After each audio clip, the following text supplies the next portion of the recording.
मुझे फक्र है आपके गांव पर। सिलई बड़ा गांव, ये नाम देश में छुपा हुआ नाम था। यदि रामपुर जिले में कोई पूछता था कि मुझे बड़े गांव जाना है तो रास्ता बता देते थे।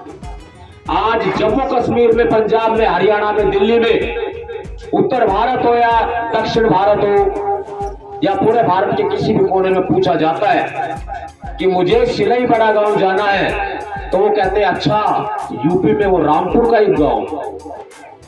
आपके गांव के चर्चे पूरे देश में हो गए।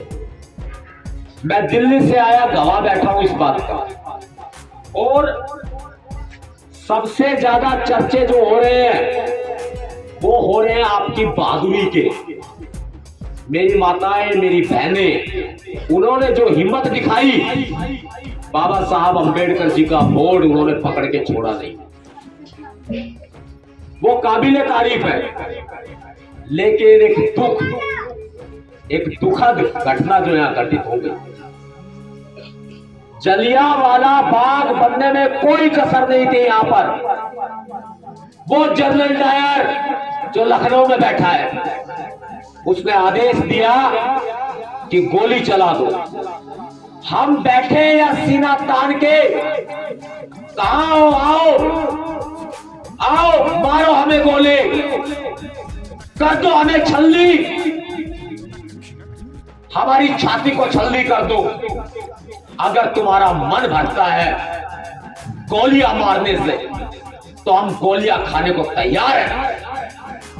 हम अपनी गर्दन नौछावर कर देंगे आपके कदमों में, अगर आपका मन भरता हो। खून से सना है उस व्यक्ति का दामन जो लखनऊ में बैठा है। खून से सनी है आज खाकी, जिस खाकी पर हम भरोसा करते हैं, उम्मीद करते हैं ये हमारी रक्षा करेंगे, ये हमें न्याय देंगे, दिलवाएंगे। आज वही खाकी हमें लहूलुहान कर रही है। किसके पास जाए, कहां जाए, कहां रोए, कहां गिड़गिड़ाए, कौन है हमारा, किसके कदमों में गिरे हम, किससे न्याय मांगे हम। उस मां से पूछ के देखो उसके दिल पे क्या बीत रही है, जिसका एक लाल चला गया जो अभी जवान भी नहीं हुआ था। क्या क्या सपने पाले होंगे उन्होंने, शादी के सपने, पढ़ाई के सपने, हर तरह से। लेकिन यहां सरकार का दिल नहीं पसीजा। उस पिता पर क्या बीती होगी, उस पिता पर क्या बीती होगी जिस पिता ने अपने बच्चे को अपने कंधे पर लिया। आज ध्यान रहे, ये गांव हमारा है, ये धरती हमारी है, ये आसमान हमारा है। ये किराए पे आए हुए लोग अपने आप को मालिक ना समझे। हम लोकतंत्र को मानते हैं, संविधान को मानते हैं।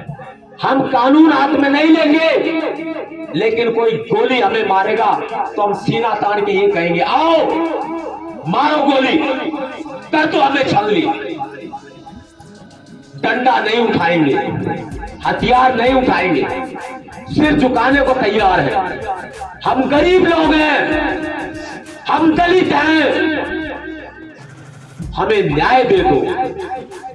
हम लड़ नहीं सकते, हम मेहनत करते हैं, हम मजदूरी करते हैं। एक खाकी वालों हमें न्याय दे दो, प्रशासन वालों हमें न्याय दे दो। लखनऊ में बैठे योगी महात्मा जी, बहुत तारीफ करवाते हो आप अपनी, हमें न्याय दे दो। कहां सोए हो, आपके मुंह से एक लफ्ज नहीं निकला, एक शब्द नहीं निकला। या एक दलित का बच्चा मारा गया, और मारा क्या गया, एक दलित के बच्चे की हत्या कर दी गई सोचे समझे तरीके से। योगी आदित्यनाथ जी हम दलितों की उम्मीदें आपके ऊपर है। लखनऊ में बैठे सुन रहे हो, आओ सामने। आपके मुंह से एक शब्द नहीं निकला, हमें दुख है, लेकिन उन हत्यारों को गिरफ्तार तो करा दो। एसडीएम का दामन भी खून से रंगा है, सीओ का दामन भी खून से रंगा है, सीओ के हमराह का दामन भी खून से रंगा है। अन्य जो पुलिस वाले थे जिन्होंने खिड़की से गोली चलाई और वो चीरती हुई निकल गई गोली, मैं कह नहीं सकता, बता नहीं सकता आपको। एक अन्य साथी के पैर में जाके गोली लगी। कितनों का शिकार करती हुआ गोली। कहां से आदेश आया था? ऊपर से आदेश आया था। कौन बैठा है ऊपर? किसका आदेश था? ऊपर वाले को जानो, ऊपर वाले को पहचानो, कौन है ऊपर बैठा? लखनऊ में बैठा है कोई जिसने आदेश दिया था गोली मार दो। तुम बुलडोजर चलवाते हो, तुम गोली चलवाते हो। पहले तो सुना था कि तुम एनकाउंटर करवाते हो, पुलिस हिरासत में लेकर गोलियां चलवाते हो। आज हमने देख लिया कि तुम दलितों पर भी गोलियां चलवाते हो, तुम नियतों पर भी गोलियां चलवाते हो, तुम अब गरीबों पर भी गोलियां चलवाते हो, हम मेहनत मजदूरी करने वाले मजदूरों पर भी गोलियां चलवाते हो। मैं रात से यहां पर हूं। रामपुर अंबेडकर पार्क के पास हमें रोका गया, हमें घेर लिया गया। पुलिस की कई गाड़ियां आ गई, बड़े बड़े अधिकारी आ गए, बोले पकड़ो पकड़ो, मारो मारो। मुझे याद आ गया यूपी पुलिस का एक वाकया। एक अधिकारी बोल रहे थे खेतों में घुसे हुए थे, किसी अपराधी का पीछा कर रहे थे। वो कह रहे थे घेरो घेरो, मारो मारो, ठाए ठाए। ये मुंह से गोली की आवाज निकालने वाले, ये मुंह से ठाए ठाए की आवाज निकालने वाले, ये आज हम दलितों को गोली मारने लगे हैं। तब तक ये लब चुप रहेंगे। आपको जितना दबाया जाएगा आप दबते जाओगे, और आप दब गए तो आपको दबा दिया जाएगा, दफन कर दिया जाएगा। मैं आपको ये नहीं कह रहा कि आप कानून हाथ में लो, मैं आपको ये कह रहा हूं कि आपके ऊपर अत्याचार हो रहा है तो उसके खिलाफ लड़ो तो सही। बाबा साहब अम्बेडकर ने कहा है जुल्म सहने वाला जुल्म करने वाले से ज्यादा गुनहगार होता है। याद रखना मेरी बात को।